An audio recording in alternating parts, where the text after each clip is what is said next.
La pensión garantizada universal, recordemos, rebobinemos, veníamos de la semana pasada donde en la Comisión de Hacienda, creo que si mal no recuerdo fue el jueves, se aprobó por unanimidad esta pensión garantizada universal, este proyecto, y pasó a sala, que recordemos que esta semana es distrital, por lo tanto no hubo trabajo legislativo, y será votada el día 3 de enero del 2022 ya, es decir, el lunes, será votada por y discutida más en la sala de la Cámara de Diputados. Recordemos, tan solamente lo que pasó fue el proyecto en sí de la pensión garantizada universal, no del financiamiento, porque recordemos que todo el tema de cómo se iba a financiar esta propuesta hecha por el Ejecutivo venía en un proyecto aparte y que se intentaba que fuera además, se tramitara de manera paralela. Recordemos así muy rápidamente esta pensión garantizada universal que pretende crear un piso base de pensión que se sumaría a la pensión que podría autofinanciarse cada persona. Recordemos que son 185.000 pesos para el 80% más vulnerable y entre el 81 y el 90 iría bajando este monto. Solamente quedarían excluidos el 10% más rico del país. Como les decía, hablamos de financiamiento, el financiamiento. Hablábamos también que cuánto iba a costar esta pensión garantizada universal adicional a lo que ya se gasta actualmente en el pilar solidario, porque recordemos que viene a sustituir el pilar solidario. Más o menos se calculaba que el financiamiento debería aumentar aproximadamente casi un PIB, un punto del PIB, es decir, unos 3.000 millones de dólares. Vendría a costar esta modificación, esta reforma que implantaría la pensión garantizada universal. ¿Cómo se pagaría esto? ¿Cómo se financiaría? Bueno, básicamente el Ejecutivo dijo a través de exenciones tributarias, una serie de modificaciones, ¿verdad? También que agregó en su proyecto. Este proyecto, recordemos, también estaba en la Comisión de Hacienda, se analizó el día jueves, pero todavía no se despachó, por lo que se espera que el martes día 4 se retome la discusión ahí en la Comisión de Hacienda y se despache cuanto antes. Esto ya en la comisión había generado críticas, recordemos, ¿por qué? Porque muchos diputados, entre ellos el diputado Silver, dijo que cómo era posible que se tramitara una propuesta que incluía gasto fiscal sin aprobarse de manera paralela cómo se iba a financiar ese gasto fiscal, y más teniendo en cuenta que tan solamente quedaban unos meses para que terminara este gobierno y que el siguiente gobierno, en este caso el de Gabriel Boric, tendría que asumir todo este gasto y esta responsabilidad también fiscal. Pero aún así, ojo, se aprobó por unanimidad. La cosa es, hecho este ya contexto un poco para que se pusieran al día, hoy se dio a conocer una carta en el Mercurio, una carta al director, que estaba titulada y se titula como sin financiamiento la PGU no es solución. Esta carta al director, y que fue publicada por el diario El Mercurio, está escrita por los economistas Andrea Repeto, también Eduardo Engel, José de Gregorio y también Rodrigo Valdés. Les suenan algunos nombres porque algunos de ellos han sido asesores del comando de Gabriel Boric en materia económica y otros han sido, por ejemplo, han ocupado puestos en diferentes ministerios durante, por ejemplo, el gobierno de Bachelet. Bueno, pues estos economistas enviaron esta carta haciendo una dura crítica a la pensión garantizada universal y sobre todo a cómo se iba a financiar.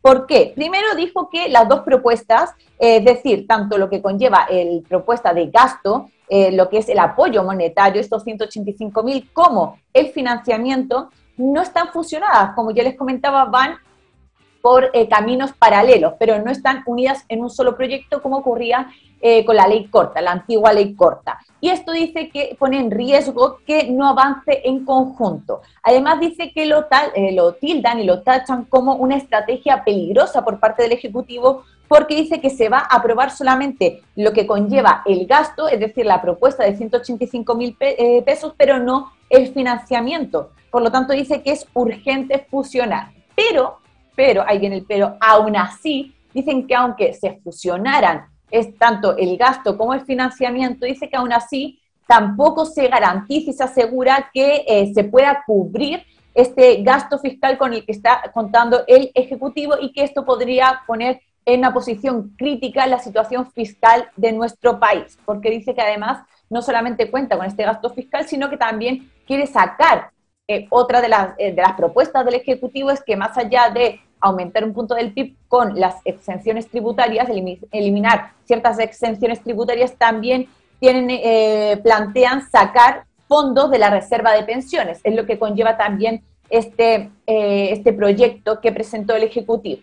Y además dice que estas supuestas holguras de las que habla el Ejecutivo en su proyecto y que justifica también para financiar esta PGU, dice que son espacios fiscales fantasiosos, ojo, y que dependen de proyecciones poco realistas. Dice que no existen tales holguras y más cuando existe en nuestro país un déficit fiscal de cercano al 4% del PIB. Por lo tanto, imagínense bastante críticos, tildando de espacio fiscal fantasioso y también proyecciones poco realistas al Ejecutivo. ¿Cuál es la recomendación que hacen, además de, lógicamente, de la crítica que plantean en esta carta? La recomendación que hacen es que la PGU, la Pensión Garantizada Universal, más una reforma del pilar contributivo, se haga en los próximos meses, es decir, ya en el próximo gobierno. Además dice que es urgente mostrar avances, que lógicamente son necesarios para la ciudadanía, pero es importante que se llegue a acuerdos a través de reformas y que así de esta manera se reforme de manera integral todo lo que son los problemas del sistema previsional chileno. Además dice que no se puede aprobar una PGU a costa de aumentar los desequilibrios fiscales y además, esto, ojo, es importante también lo que dicen aquí, dice por entendible que pueda ser que el gobierno busque comprar una victoria política en sus postrimerías. Ahí también hace esa crítica como oportunismo, por así decirlo, oportunismo político del Ejecutivo, lanzar esta PGU a última hora, quedando tan solo 2 meses de gobierno. Eso es más o menos lo que hacen referencia.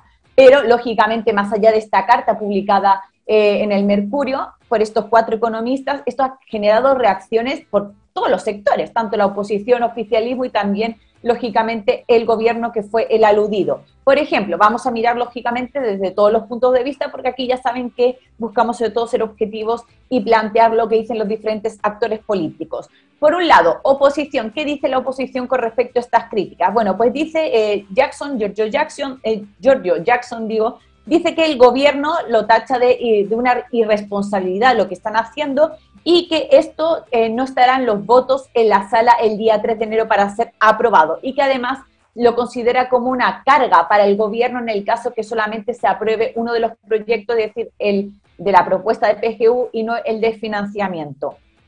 También salió a hablar, por ejemplo, Carol Cariola, y dice que esto fue bastante crítica, bastante duras en sus palabras, dice que esto es una trampa y que es una mentira para las personas lo que está planteando la propuesta del Ejecutivo, que sí, ellos están a favor de una pensión garantizada universal, pero tienen que hacerse mediante unas bases y aparte dice que ellos siempre han estado a favor de una pensión garantizada universal, que incluso en el programa de gobierno de Gabriel Boric incluía una pensión universal de 250.000 pesos. Por otra parte también Silver, el diputado Silver, que es el presidente de la Comisión de Trabajo, donde se han tramitado diferentes reformas que tienen en el ámbito previsional. Dice que si bien hay consenso y hubo unanimidad también para aprobar este proyecto, existen grandes dudas y dudas sustantivas con respecto al financiamiento y que hay que encontrar sobre todo la fórmula para que exista un financiamiento sostenible en el tiempo y que lógicamente dice que hay voluntad de avanzar, pero que lo hará colectivamente como oposición. ¿Qué más pasó? Con respecto a la oposición, senadores, tanto la senadora Jimena Rincón, también el senador Lagos Weber y también Carlos Montes, el senador Carlos Montes, han pedido un informe al Consejo Fiscal Autónomo para que delibere y opine sobre la propuesta hecha de financiamiento por el Ejecutivo. Ahora, ¿qué dijo el oficialismo, los diputados oficialistas? Pues el diputado, por ejemplo, Sauerbaum, dice que para el Frente Amplio ahora les entró o les bajó un ataque de responsabilidad fiscal, dice, a partir de haber ganado la segunda vuelta, y después después que ellos impulsaran el mayor déficit fiscal de la historia al aumentar este tipo de ayudas, ya que decían que el gobierno no había llegado y que lo que había hecho había sido insuficiente. Además hizo un llamado a ser responsables y también ser serios con los adultos mayores y también estas 500.000 personas más que serían beneficiarias de esta pensión garantizada universal. Otro, por ejemplo, diputado del oficialismo que habló fue Guillermo Ramírez, que dijo que las críticas eran válidas, pero que hizo un llamado también a que existiera un consenso y que no se frenara esta pensión garantizada universal.